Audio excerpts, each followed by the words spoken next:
Hey guys, I'm Prodigy from Airsoft Team Kilo23.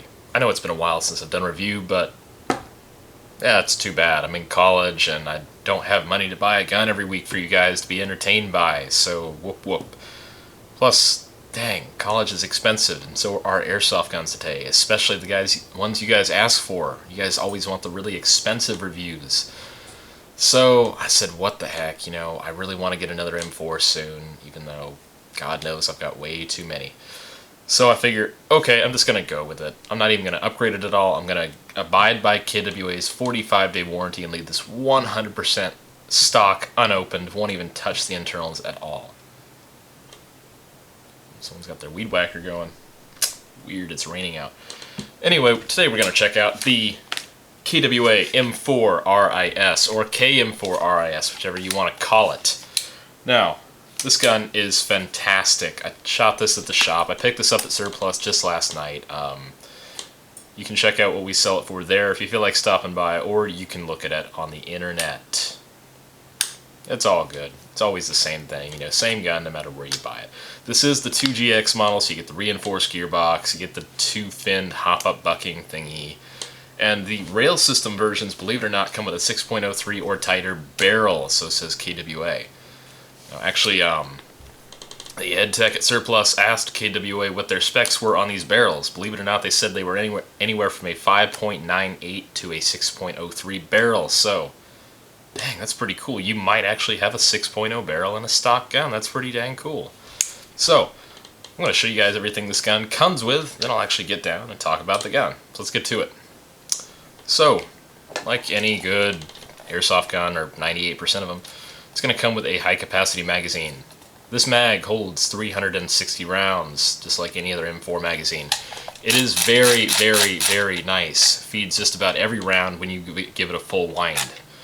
Now, KWAs are recommended to use .25s. That's probably what I'm going to use because I use .25s in most of my assault rifles. So yeah. Next up, comes with 2 Allen keys and a front sight adjustment tool. 2 Allen keys mainly because a lot of these pins in here, if you want to get the body apart, are stuck. So you got to put a pin in both sides and kind of yank like that. Then the front sight adjustment tool, I've never had to adjust the front sight because I always put an optic on, or airsoft guns are just not that accurate and you kind of look down the barrel and see what you're going. Finally, it's going to come with a cleaning rod. This should come with like 98% of airsoft guns. I actually sold one yesterday at Surplus and it didn't have a cleaning rod. I think that was the A&K Dragunov SVD or whatever, the spring one. But your airsoft gun should come with a cleaning rod. First thing you should do before you even shoot the gun is clean the barrel. Put a piece of cloth or whatever on here. Paper towel is the easiest. Put a little bit of silicone oil and jam it down your barrel and clean it. Make sure you don't have any dirt in your gun, because a lot of these, they can have styrofoam in the barrel because this comes in a cheap styrofoam box. You could have a lot of dirt. I cleaned a Echo 1 gun the other day. That thing had so much dirt in it. So please, guys, clean your barrels before you shoot the gun. Now, last but not least, it'll come with a barrel plug. You can shoot this off in 1 round, so that's trash. I never have batteries stored in my gun when I'm storing them. They're never loaded, so it's not going to matter. Now let's check out the KWA KM4 RIS. First thing you're going to notice about this gun, it has a massive orange flash hider.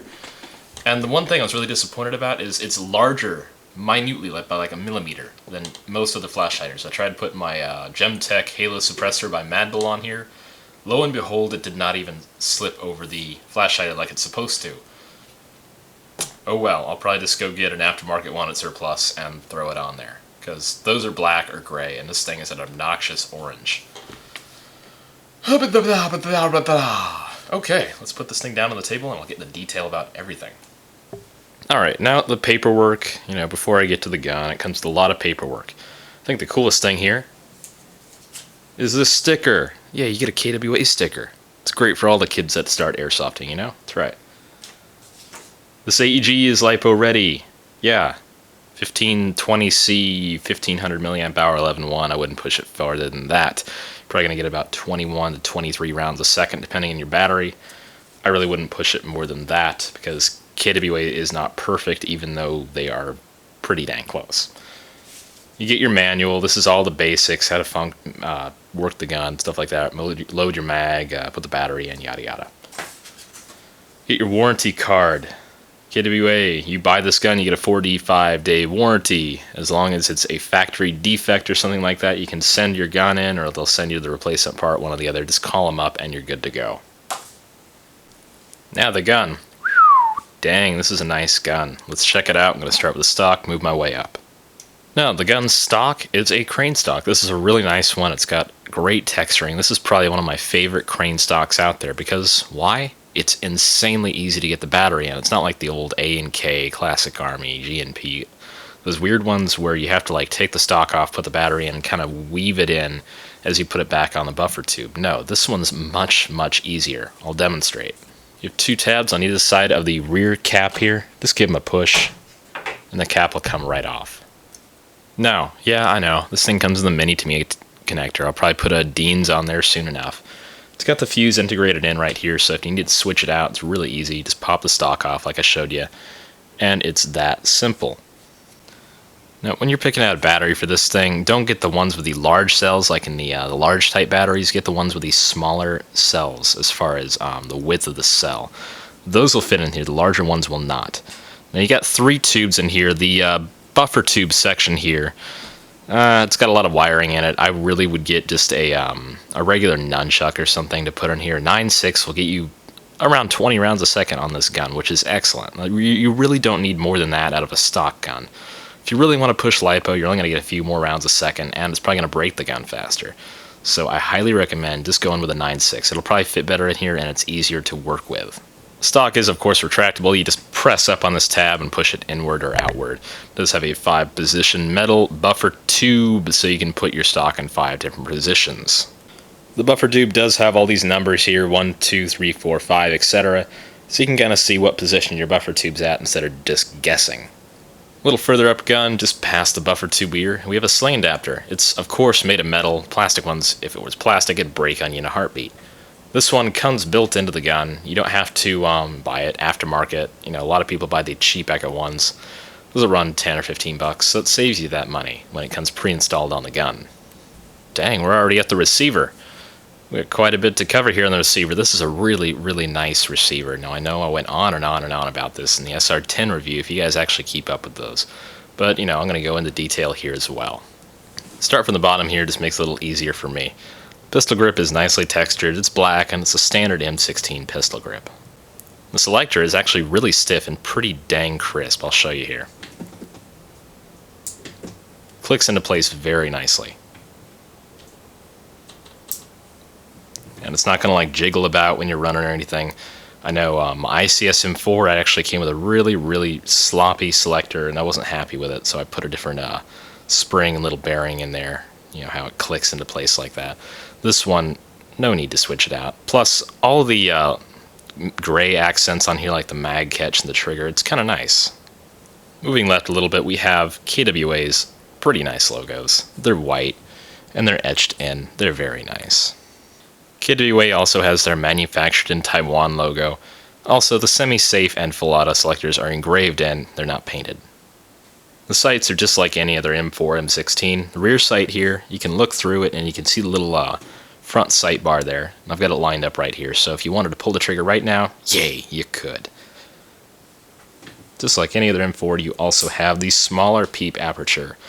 Now my camera does not want to look through that thing right now, so we're not even going to try that. It's adjustable for windage and elevation. Now, of course, the carry handle is removable. You have a flat top rail underneath for mounting optics and stuff. If you want to mount an optic on top of the carry handle, you're probably going to need one that fits specifically on it, or get a carry handle mount. Moving over to the right side of the gun, we have 2 items here. The forward assist, which it doesn't do anything, but it's got a decent spring behind it, and the charging handle.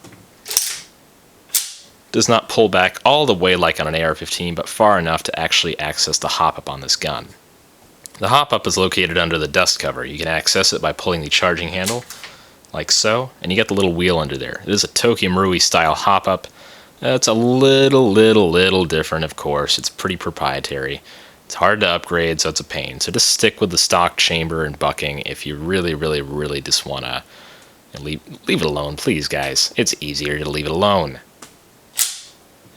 Sadly, it does not have a working bolt catch. Not a huge deal, but for you guys that really want some realism, you kind of want that. Moving downward a bit, we have the mag catch. You have a little pin here. It's not 100% realistic, the real thing, because the little screw unscrews, of course. But it's close enough. I don't really care that much. You got the warning label. I have yet to take that off, so I'll get to that soon. The rail system on this gun is actually very, very nice. KWA has their logos along both sides up there. These are black. It's very... Oh, dang, I can't emphasize enough how stable this thing is. It doesn't wobble at all. It's matte black. It's just excellent looking. And plus, you don't have to pay extra money for it. It comes already on your gun. Now, for you guys that are wanting to switch out your handguard for any other reason, the D-ring is not very difficult to pull back. The spring behind it isn't super, super crazy like some of the other companies out there. It's nothing like the real AR-15 where it's like impossible. I need a tool to pull it back. The rails are labeled on both sides. Left 1, right 1, left 15, right 15. Just in front of that we have the forward sling loop. Yes, we have a forward sling loop. It's actually attached to the left side. You can take the pins out and put it on the right if you want. Or you can put it underneath here. So that's cool. Now, I mentioned earlier the front sight is only adjustable for elevation, which it's an airsoft gun. You really don't need to do that. They're not that accurate. So that's there if you want to adjust that, or if you want to replace it with a flip-up front sight or something like that. Now, if you can see that in there, I'm not going to take the rail system off because I'm being lazy today. This does actually have a realistic gas tube. Of course, it doesn't function, but it is a pretty shiny chrome, and it is there. So you guys that want a little more realism, this has a fake gas tube in it. Okay, that's big, and it's bright, and it's orange, and I don't like it, and it's called the flash hider. This is a regular birdcage flash hider, so that's cool.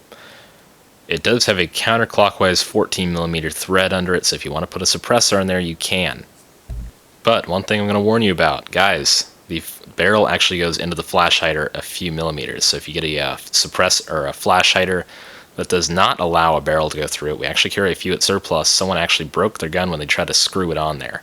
They shattered the chamber because it pushed the barrel backward. Now make sure your flash hider has room for a barrel to fit through it, or else you could actually break the hop-up chamber, so be careful about that. Now let's go ahead and check out the speed on this gun.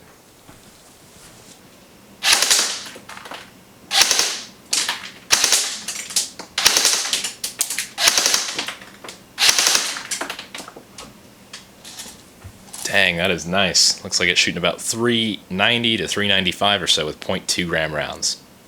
Alright, that's the KWA M4 RIS, or KM4 RIS, whichever you want to call it. It's pretty nice. It's really about the same as just about any other KWA M4, except it has the rail system and the front triangle sight and the yada yada long barrel. Internal, same 2GX as anything else.